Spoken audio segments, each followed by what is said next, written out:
From federal lawsuits to senators marking up new bills, all three branches of government are forced to address the unprecedented border surge.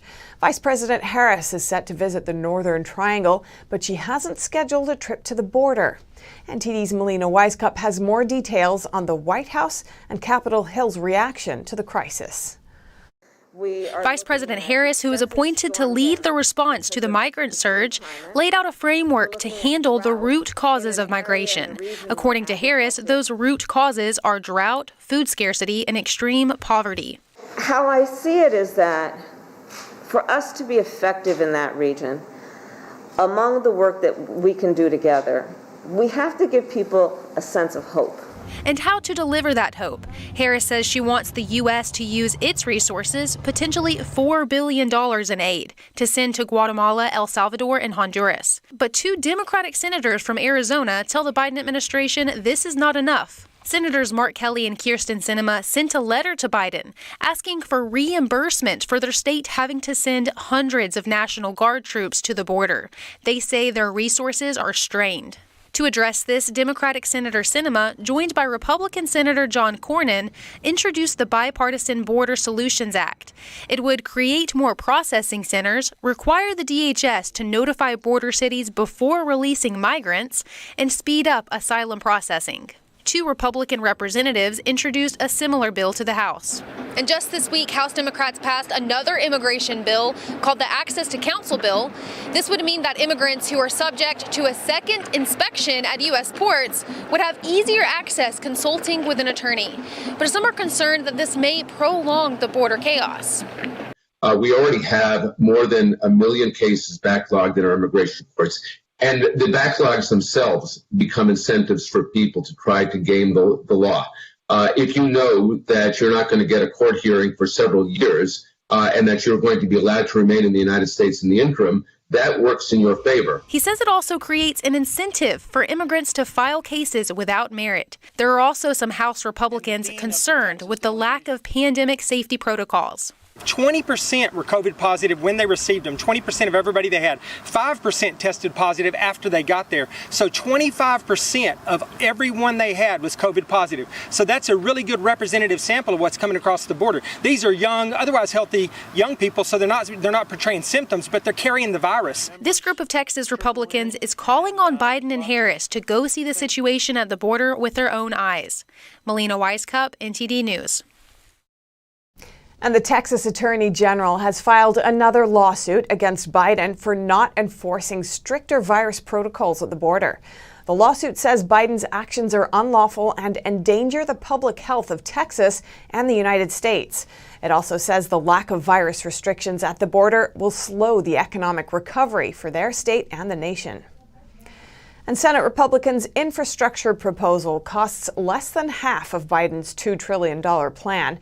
It's drawing mixed reactions from Senate Democrats. NTD's Melina Wisecup has more details. The Republicans' $568 billion plan slashed Biden's proposal to increase the corporate tax rate. They say their infrastructure plan would be fully paid for by user fees and other offsets. It focuses on traditional infrastructure, but it also includes $65 billion to expand broadband and $60 billion for clean drinking water. That this is the largest infrastructure investment that Republicans have come forward with. This is a robust package when we look at where we're focusing our infrastructure needs.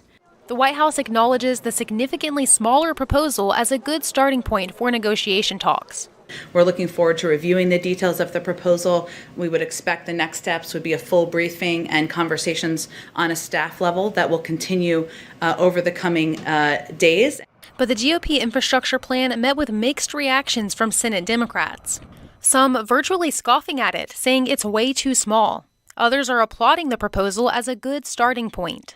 Democrat Senator Chris Coons also supports the smaller plan, but he's looking at another strategy. That is to pass one smaller bipartisan infrastructure bill, then whatever's left out of it that Republicans don't want to include, like green energy projects, research and development, and social welfare-like aspects, could go into another bill. That one they could pass through reconciliation, avoiding the need for GOP votes. But they'll need a majority vote to pass that second bill, which is impossible if Democrats can't rally moderate Democrat Joe Manchin to their side. Melina Weiskup, NTD News. President Biden will attend the G7 summit in the UK and the NATO Leaders Summit in Belgium this June. It will be his first foreign trip as U.S. president. We announced this morning that the president will travel to the United Kingdom and Belgium in June for his first overseas trip as president.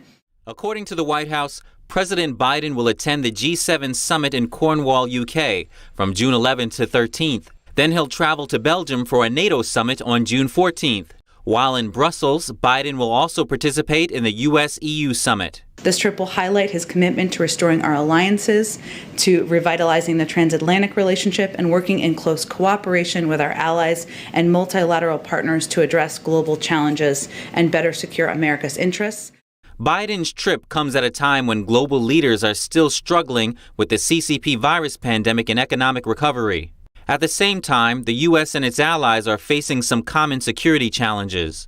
In a statement by NATO's Secretary General on Thursday, the NATO summit will focus on security challenges such as Russia's aggressive actions, the threat of terrorism, emerging and disruptive technologies, and the rise of China. Former Director of U.S. National Intelligence John Ratcliffe said this week that some European countries are still trying to navigate between the U.S. and China, not willing to get into direct conflict with either side on some important issues. They need to be closely aligned with the United States and why they can't compete with China. They're not big enough to compete with China on some of the platforms, for instance, with regard to artificial intelligence and other things.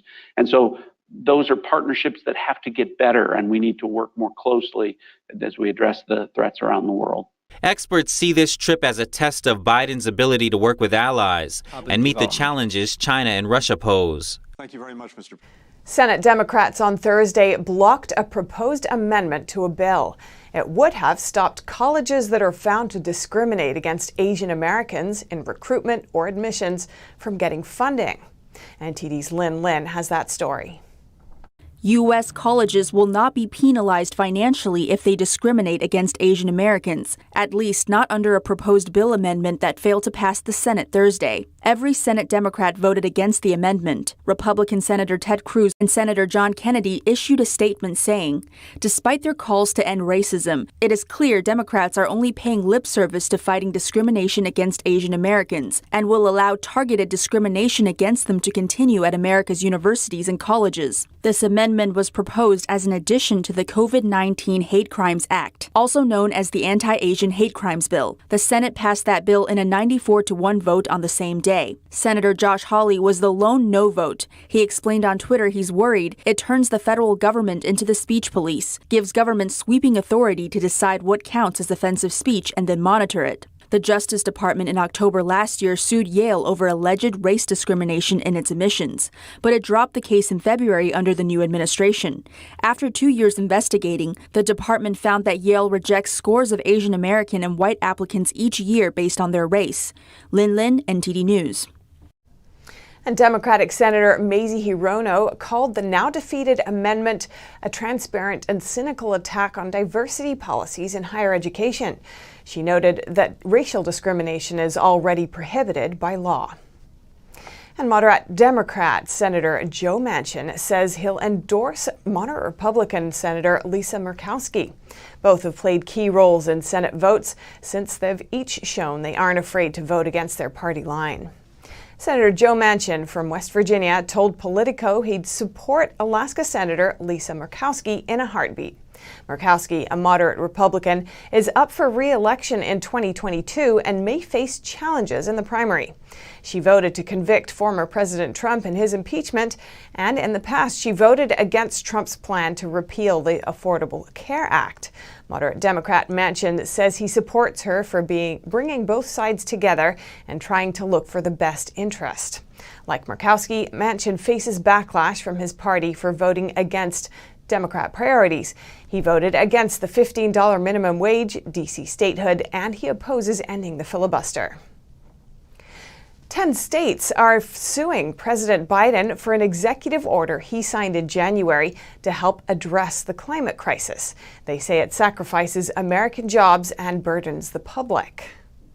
On the first day he took office, President Biden signed an executive order which says the federal government must advance environmental justice and, among other efforts, reduce greenhouse gas emissions. On Thursday, a coalition of 10 Republican attorneys general, led by Louisiana, filed a lawsuit against Biden's order. They said the Biden administration unlawfully restored Obama-era levels of the cost of greenhouse gases. Biden's order requires federal agencies to calculate the cost of 3 greenhouse gases when enacting regulations. The Trump administration also used the social cost of greenhouse gases, but assigned a much lower value to represent the cost of emissions. Louisiana Attorney General Jeff Landry says in a statement, Joe Biden's executive order should alarm every American. If left unchecked, the president could use this destructive cost structure to justify almost anything. This lawsuit comes as the president is hosting a 2-day virtual climate change summit with 40 other world leaders. Biden pledged on Thursday that the U.S. will cut greenhouse gas emissions in half by 2030. Texas Congressman Chip Roy said the Biden administration's order would sacrifice millions of oil and gas jobs, hike up energy costs, and destroy American energy independence. He said he would attempt to force a vote on legislation that would reverse Biden's January 20th executive order and other similar mandates. It doesn't look like India has hit the peak of their latest virus surge. Hundreds of thousands of cases reported a day recently. NTD's Miguel Moreno has that update. India's dealing with a severe surge in virus cases. Over 300,000 new cases a day for 2 days straight in the second most populous country. Take a look at this graph from Johns Hopkins University. Record-breaking numbers far surpassing the U.S.'s highest daily case average. Now, these numbers can change. This is early data, and they're reporting about 2,000 deaths per day. Prime Minister Narendra Modi called lockdowns a last resort. हमें देश को lockdown से बचाना है. We have to save our country from undergoing a complete lockdown. I urge the state governments to consider lockdowns only as the last option. We have to try hard to escape a lockdown and focus on micro-containment zones. Micro-containment zone पर ही ध्यान केंद्रित करना है. Major hospitals in New Delhi have begged for more supplies, and oxygen tankers are being sent to save patients struggling to breathe. The government's running oxygen express trains to get these tankers where they're needed. India's surge is being attributed to several things, like variants, relaxed lockdown measures, and mass gatherings.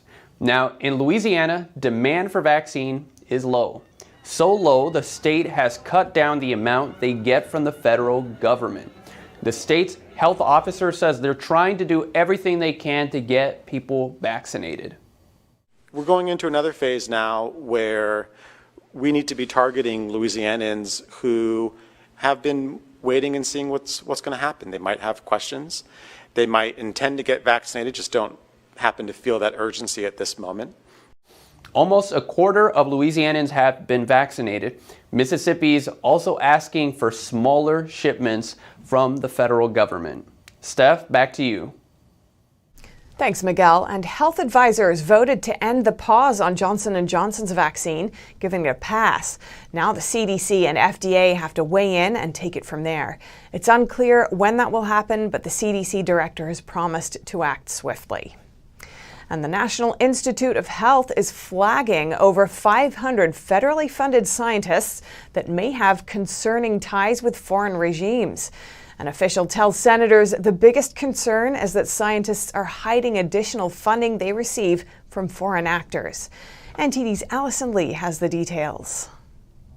Dr. Michael Lauer from the National Institute of Health, or NIH, tells the Senate Health Committee about foreign influences in American research. A few foreign governments have initiated systematic programs to exploit the collaborative nature of biomedical research and influence U.S. taxpayer-funded researchers. The threat is significant, exactly as you say. We have identified over 500 scientists of concern. So far, we've reached out to institutions on over 200. Each of these requires a tremendous amount of work to figure out what exactly has been happening. He says as of April, the NIH has contacted more than 90 institutions with concerns involving over 200 of the scientists, and they are trying to reach out to more. According to NIH numbers from 2020, 93% of the 189 scientists they had investigated received undisclosed funding from the Chinese regime. There have been over 100 scientists who have been removed from the NIH ecosystem through a variety of ways, resignations, terminations, premature retirements, or internal debarments. Most of these cases involve an Asian man in his 50s, but Lauer says the NIH also identified scientists of concern who are not foreign-born and not ethnically Chinese. Candace Wright from the Government Accountability Office tells the committee investigators need better training. We heard from, certainly a number of the principal investigators that many of them either were not aware of foreign talent recruitment programs or just simply didn't even know how they would go about identifying such programs. Wright says the NIH needs to enhance its disclosure policy. Her office recommended that the NIH not just ask about financial conflicts of interest, but also about non-financial ones, like conflicting commitments of time and effort. A Health and Human Services Department official also weighs in. OIG has identified the threat of foreign government action aimed at unduly influencing and capitalizing on taxpayer-funded medical research as a top management challenge for HHS. And we also suggest doing more to address this vulnerability in OIG's top 25 recommendations. Earlier this week, a math professor in Illinois was indicted for hiding funding he received from Beijing while applying for federal grants. And on Thursday, a Chinese-born chemist was found guilty of conspiring to steal U.S. trade secrets worth $120 million. Allison Lee, NTD News. Now we look at the largest peaceful protest in China since the Tiananmen massacre in 1989. The event happened 22 years ago and was later used by the Chinese regime to justify a bloody crackdown. A participant who went face-to-face with China's top leader that day spoke to NTD's Penny Zhou about a rare moment in Chinese history. Exactly 22 years ago, the Chinese Communist Party, home to one of the largest military forces on earth, felt threatened. That's by a group of Chinese people sitting or standing in silence. On April 25, 1999, over 10,000 practitioners of the spiritual meditation system Falun Gong gathered in Beijing to ask for the right to freely practice their faith. Shi Caidong was one of them, then a 28-year-old PhD candidate at China's Academy of Science. Falun Gong's popularity exploded in China in the early 90s. Officials estimate that around 17 million people were practicing at the time, 5 million more people than were the members of the Chinese Communist Party. Even before April 1999, there were signs that the party didn't favor the practice. Their books were banned, state media portrayed the group as a cult, and riot police had used high-pressure water cannons to disperse peaceful meditators in city parks. But Shi said he wasn't worried when he went to appeal, despite the party's history of intolerance. Just 10 years before, the regime ordered a bloody crackdown against demonstrators in Beijing's Tiananmen Square. Troops there opened fire on unarmed student protesters who had gathered to ask for democracy. In my heart, I felt that I had not done anything against the law. I was just cultivating my character and following the principles of truthfulness, compassion, and tolerance. So I wasn't afraid. I didn't do anything against my morals. I have nothing to fear. Shi and other demonstrators sat or stood quietly around Zhongnanhai, where China's top communist officials live. Traffic was not blocked. China's then Premier Zhu Rongji soon came out to speak. He stood in the middle of the practitioners. He asked, "Do you guys have representatives? If so, we can go in to discuss the matter."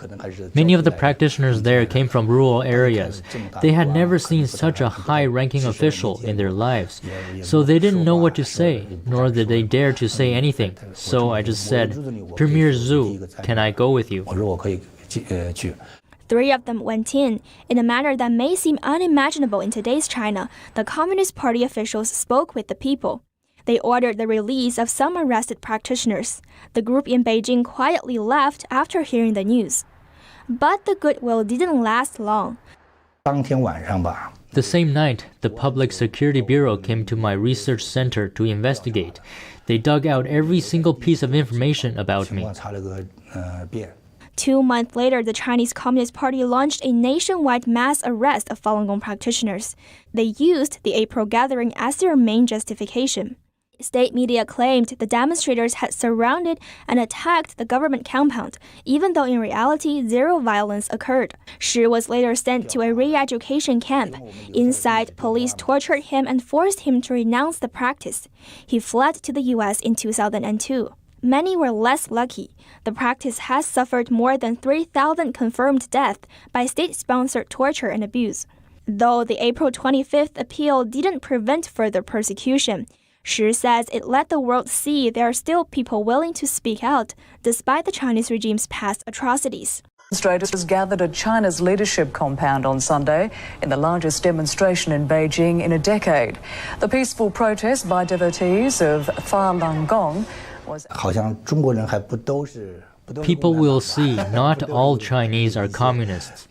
Even though society is getting more complicated and morality is in decline, people with good thoughts will see that there are still kind people and people who insist on doing righteous things. They will not casually give up or submit. Penny Zhou, NTD News. Texas lawmakers are speaking out against forced organ harvesting practices in China. The sponsors of a new bill spoke to NTD about why the bill is so important for Texans and for all people everywhere. Lawmakers in Texas are speaking out against forced organ harvesting in China. Everything about it goes against treating an individual with the dignity that they deserve simply by being a human being.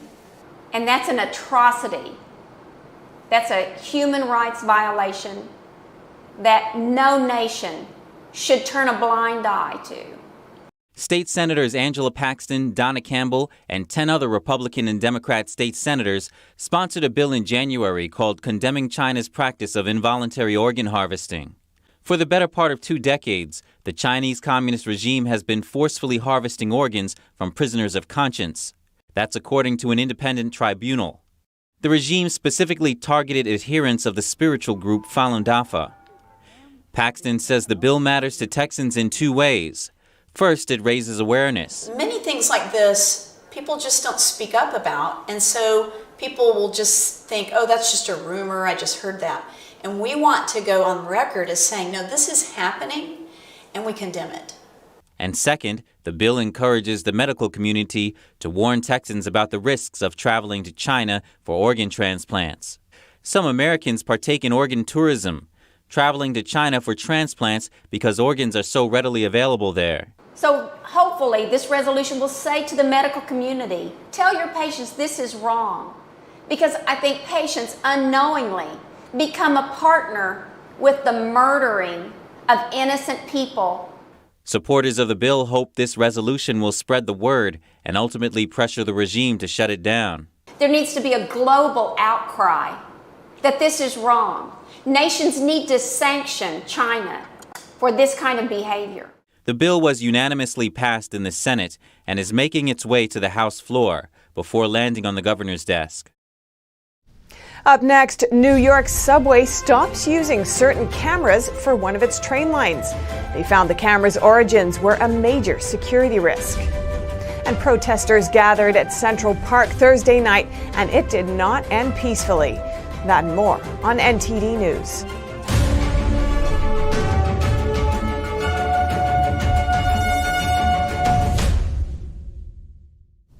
New York's public transit agency canceled testing programs for one of its cameras. That's after it found out they have ties to the Chinese Communist regime and facial recognition.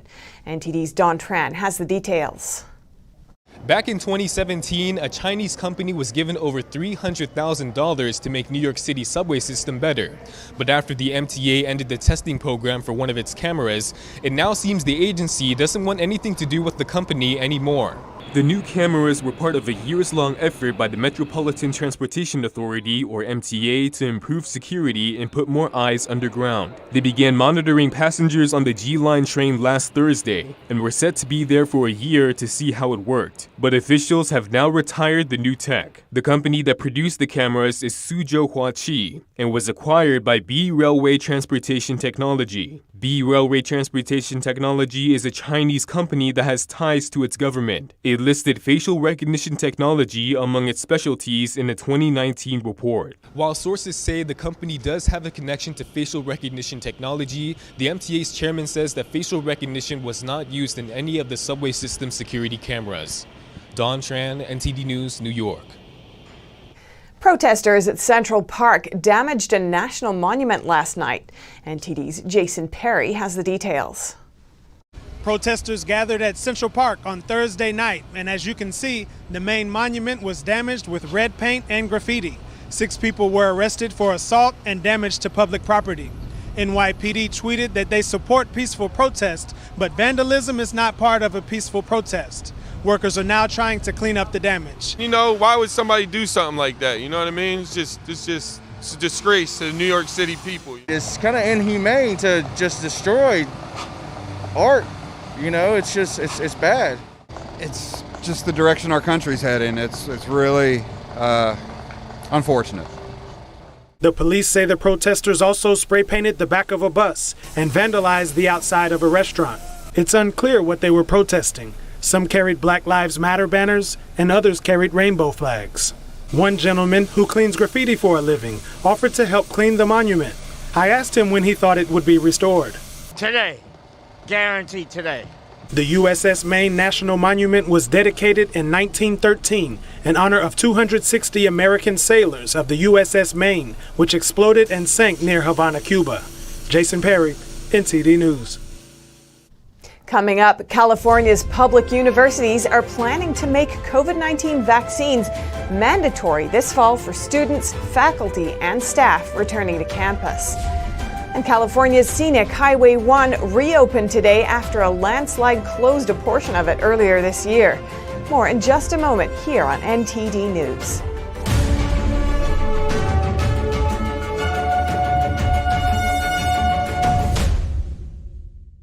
Hey everyone, today's an exciting day. I'm joined by my old friend, Mr. Ellis Williams, AKA Mr. Biggs, one of the founding fathers of hip hop from the mighty Soul Sonic Force, who by the way happened to be a CarShield customer, and I had no idea. When I saw you representing CarShield, I knew CarShield was the real deal. You've always been official. You called me and you told me, you said, man, I got CarShield and it worked. What made you get it? You know, I was actually watching a football game at the time. CarShield commercial came on. I was like, you know what? I have this old SUV, and I know the manufacturer warranty is about to run out. I don't want to get stuck with expensive car repairs. Right. So I gave CarShield a call. Coverage was very affordable, and there was no long-term contract. A few months after that, transmission went on my car. I took it to my mechanic. Mechanic knew of CarShield. They called CarShield and saved my family on $2,400.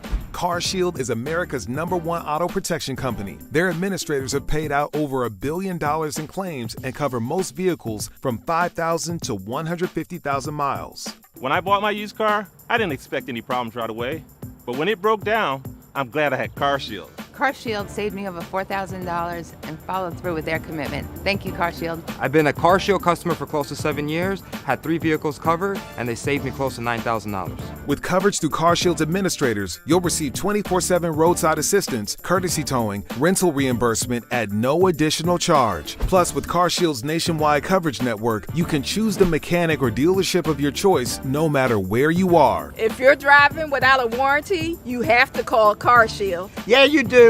Give CarShield a call today before it's too late. Remember, CarShield cars go farther. Protect yourself now against expensive auto repair bills. Call CarShield for a free and instant protection plan quote. Once your car breaks down, it's too late. Call 800-545-5325. That's 800-545-5325.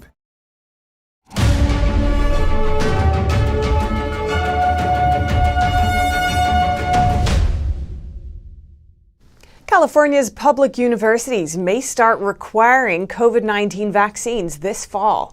NTD's Eileen Eng has more.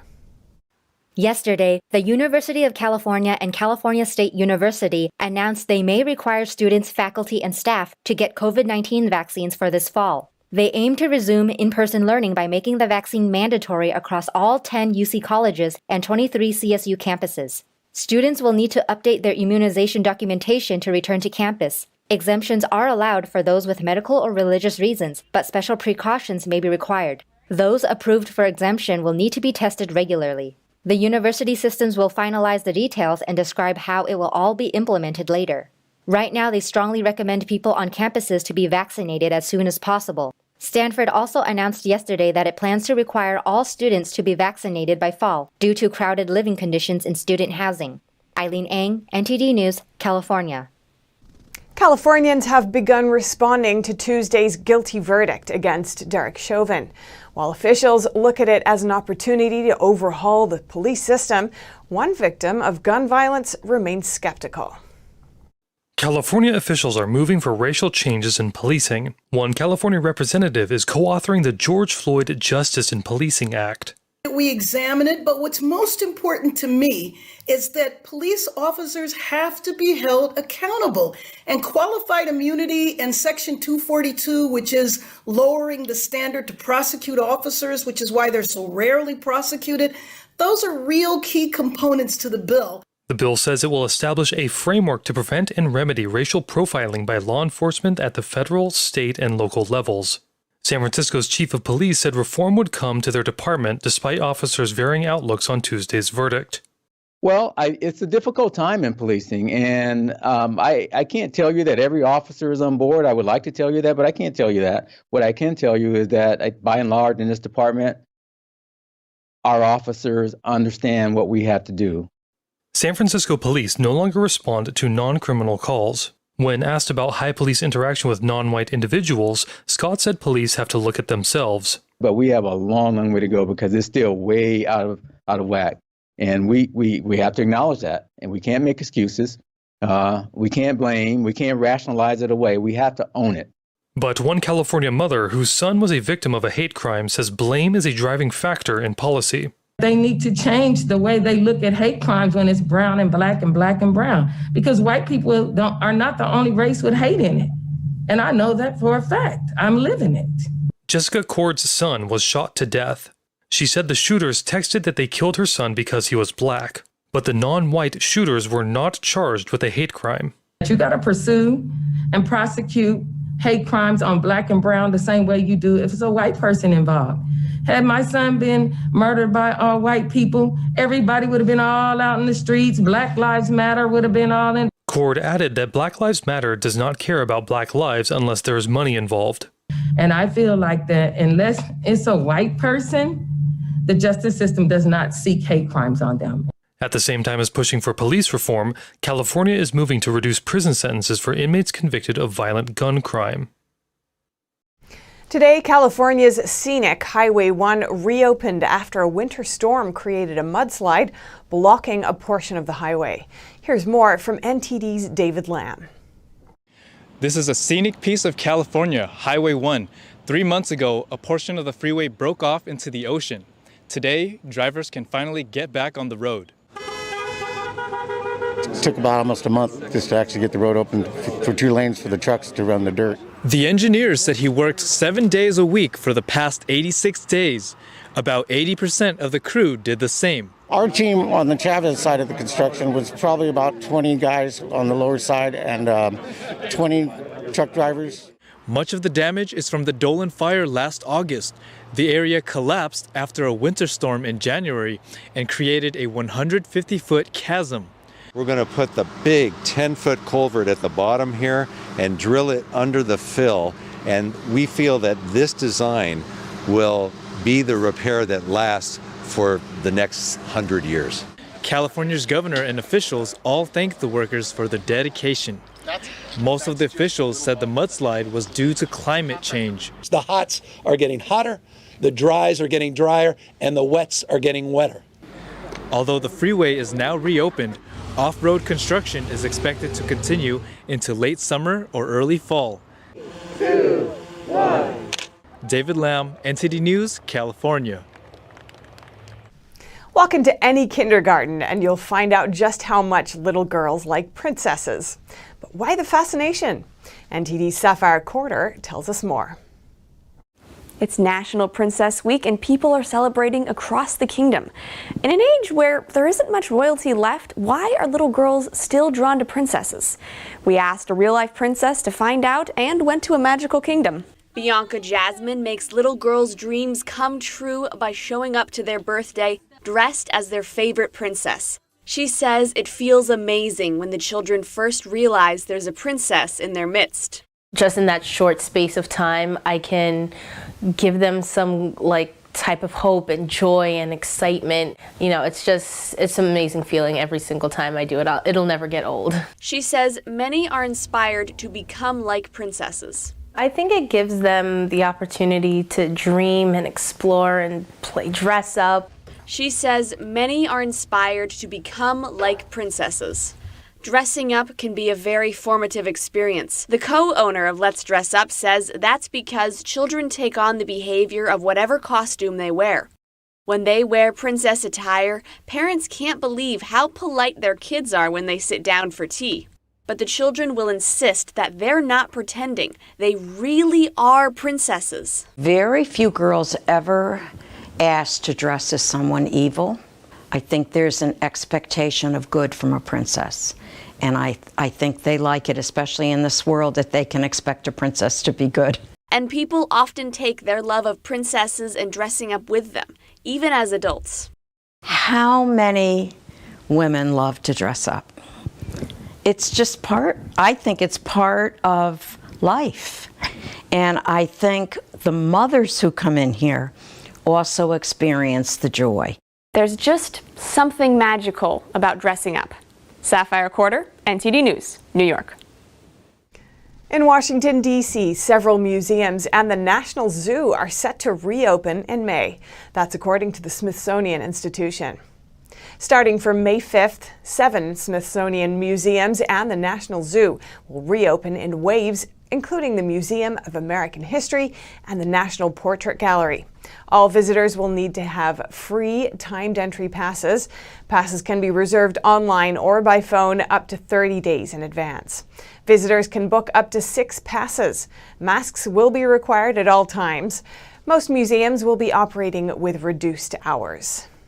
And coming up, a Chinese chemist has just been convicted of stealing U.S. trade secrets for the Chinese Communist Party. The information was worth up to $120 million. And former President Donald Trump warns the Biden administration not to push Russians to the China's side. He says an alliance between the two could pose a great threat to America. That and more on NTD News.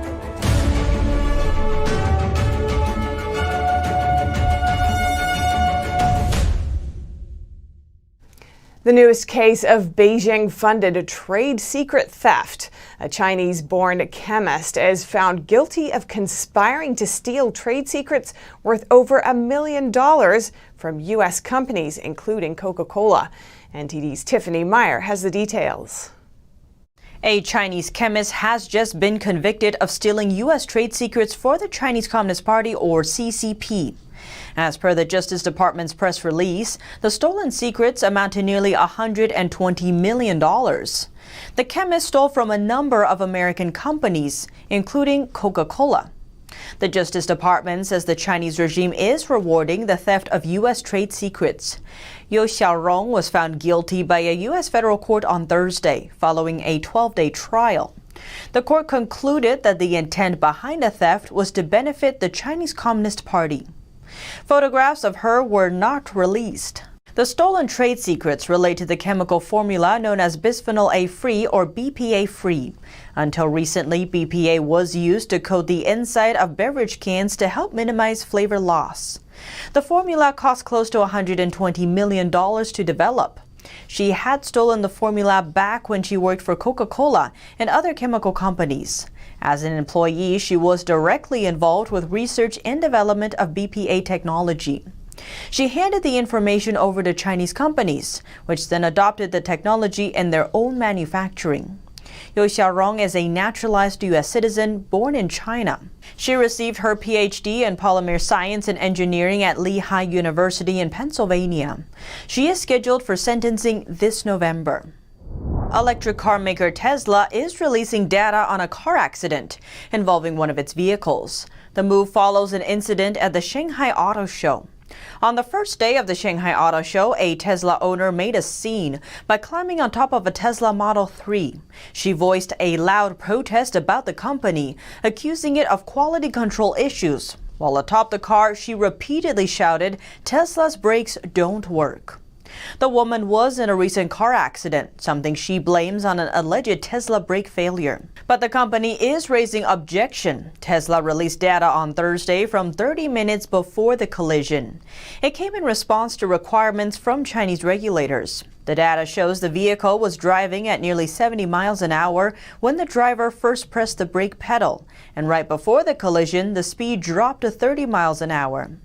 Other data reveals that in the 30 minutes before the accident, the driver hit the brake pedal more than 40 times and was often speeding.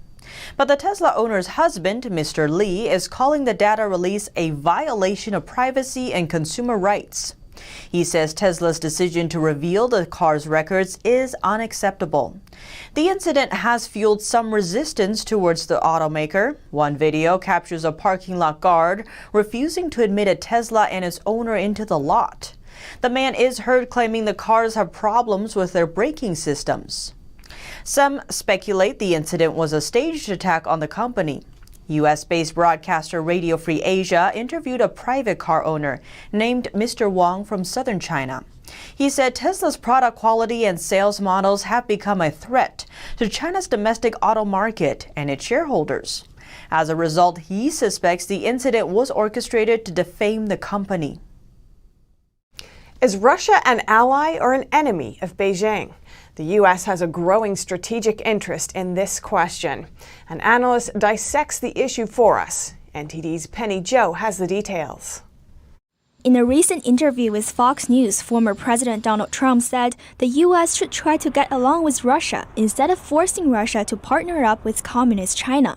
The worst thing you could do is put China and Russia together, and they're together, and they get forced together. The Russian hoax was very, very bad for the relationship that we would have with Russia. But the comment came as Russia's military buildup in Crimea alerted the West. Meanwhile, the CCP is sending record number of bombers and fighters into Taiwan's air defense zone. An analyst says if the U.S. doesn't want to fight an extremely difficult two-front war, it needs to figure out a strategy, and Trump's comment reflects an important strategic judgment. The relationship between China and Russia has always had an appearance of unity. They are divided at heart. He notes the ideological differences, distrust, and previous territorial disputes between Russia and China. And during the U.S.-China trade war, Russian leader Vladimir Putin publicly declared he won't choose a side. He cited a Chinese proverb, "When tigers fight in the valley, the smart monkey sits aside and waits to see who wins." If the U.S. can remedy its relationship with Russia, it will be a powerful tool to counter the Chinese Communist Party and isolate it. But if the administration puts harsh sanctions on Russia, it will unavoidably push Russia to the side of Beijing and tie the two together. The U.S. will be creating an enemy for itself. Tang says the threats posed by Russia and the Chinese regime are also different. Russia is definitely not a democracy, but so far we haven't seen it trying to expand and export its ideology or try to challenge the world order. It does not have the motivation, nor does it have the ability. Russia's economy is not doing so well. Its national GDP roughly equals that of just one province in China, while China's GDP is second only to the U.S. No matter how tough Russia is, it won't lose its senses and actively attack NATO and start a world war. I don't think this will happen no matter how crazy Putin is. One fundamental reason for its recent military action is to stop Ukraine from joining NATO, to stop NATO from expanding eastward. In a strategic sense, Russia is on the defense. But he believes Beijing is a different story. Communist China has a huge economy and the CCP has ambitions. It wants to surpass the US and is already actively laying out and acting out its plans to do so. The regime wants to export its totalitarian system to the world. In this sense, it's a bigger threat than Russia. Tang goes on to say if the CCP successfully annexes Taiwan by force, its warship can enter the Pacific Ocean freely and threaten U.S. territories in the Western Pacific. Ballistic missiles from its submarines may be able to strike the U.S. continent. Therefore, Tang stresses that the U.S. needs to figure out the delicate balance between dealing with Russia's threats and avoiding pushing it to Beijing's side. Penny Zhou, NTD News. Iran has just been elected to the UN's Women's Rights Commission, and it's sparking outrage among human rights activists. Although the ballot was secret, a human rights group has determined that at least 4 EU or Western democracies voted for Iran's appointment.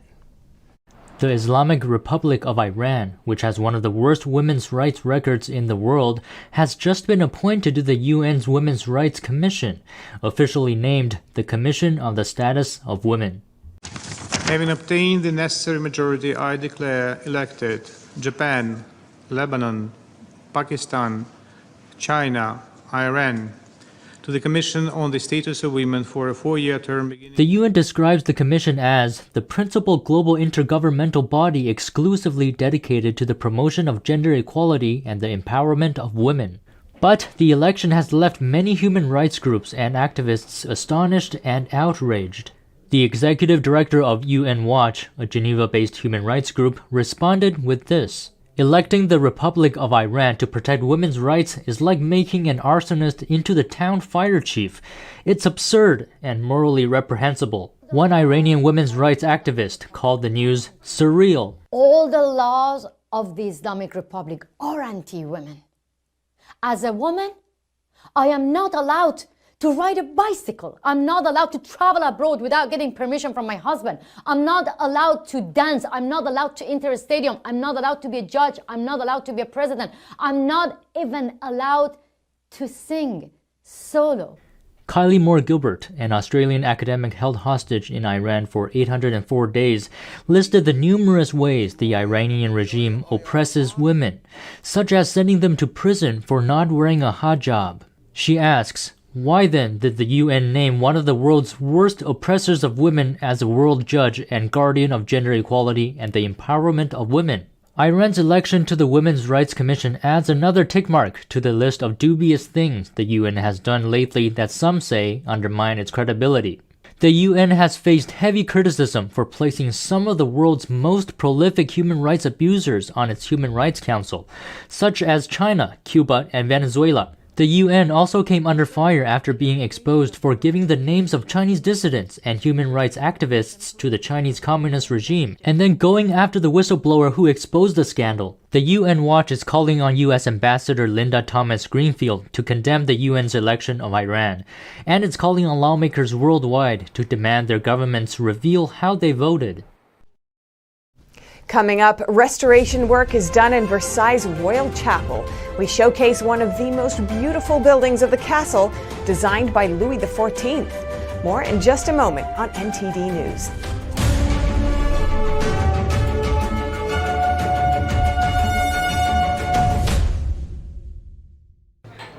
Put the keys down, Kevin. But I'm gonna drive home. There are several warning signs present that you shouldn't be driving. My text to emoji ratio has gotten a little out of hand. A little? Yep, I'm definitely gonna call a ride home. I felt accomplished after I got my diploma. Made me feel that I could take on whatever challenges life throws at you. Find free adult education classes near you at finishyourdiploma.org. Someone has to find the way to build the Great Dome.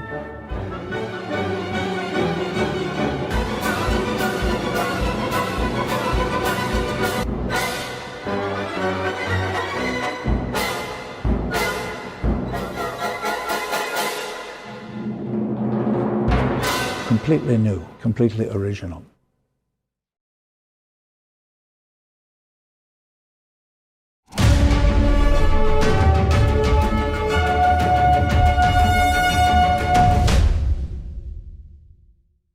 After years of restoration, the Royal Chapel in the Palace of Versailles is finally ready to welcome visitors again. The chapel reflects the advanced craftsmanship of the 18th century. King Louis XIV personally presided over its construction. NTD's Paris correspondent David Vives takes us there. Half away from the earth and the sky, the Royal Chapel in the Palace of Versailles is looking brand new after 4 years of restoration. According to the architect in charge of the restoration, this is a once-in-a-century project in the palace. We had sculptors working on the building, carpenters, roofers, gilders, stained glass specialists, and the list goes on. We had to extract 10,000 cubic feet from a specific stone quarry, cut the stone, etc. The restoration required over 10,000 cubic feet of stone from a quarry. Gold on the gilding were also replaced. Mazzi says the most skilled craftsmen were called to work on the project, and when they approached the statues, they were quite surprised. The details of the statues can't really be seen until you get really close. Our sculptors, when they saw the statues, they thought they were unbelievable, wonderful. They really show the utmost excellence in craftsmanship. King Louis XIV decided to build the Royal Chapel in the early 18th century and modeled it after the Holy Chapel in Paris. The king's predecessor, St. Louis, built the stained glass Holy Chapel centuries before. He housed inside his collection of patient relics. Unlike the Holy Chapel, where the stained glass brings a lot of colors, Louis XIV preferred to put mirrors and allowed more light to come in. The king prayed here every day at the Mass. It was a very important place for him and his family. The Holy Trinity is represented on the ceiling, making it a rare feature in Versailles. Other rooms in the palace display either King Louis XIV himself or Greek divinities. Known as the Sun King, the king's authority was believed to have derived from God. Louis XIV was on a quest to become a virtuous king. His tutor taught him a lesson when he was young. He said to him, "You should start every day as if you were a true God, and at the end of the day, seek within yourself what you could have done better." The Royal Chapel followed the design of the Holy Chapel with a hint of modernity and classical Greek-style columns. The architectural design was meant to elevate the human soul to heaven as much as possible. The paintings and the sculptures there also sought to do the same. This was the last building King Louis XIV designed in his life, and it was meant as a long-lasting legacy for France. The chapel might be able to welcome visitors starting from May 7th. That's when France will begin to lift its lockdown measures. David Vives, NTD News, Paris. And that's all for today's news. Thanks for tuning in. I'm Stephanie Cox.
We have a new channel. Subscribe to us on YouTube at NTD News. Get the highlights of our news broadcast and the most important headlines that we curate especially for you. Don't miss out on important news. Our videos are being deleted. So if you don't want to be cut off from honest news, take a moment to sign up for our newsletter at newsletter.ntd.com so you don't lose access to NTD. Go to newsletter.ntd.com to sign up for our evening newsletter.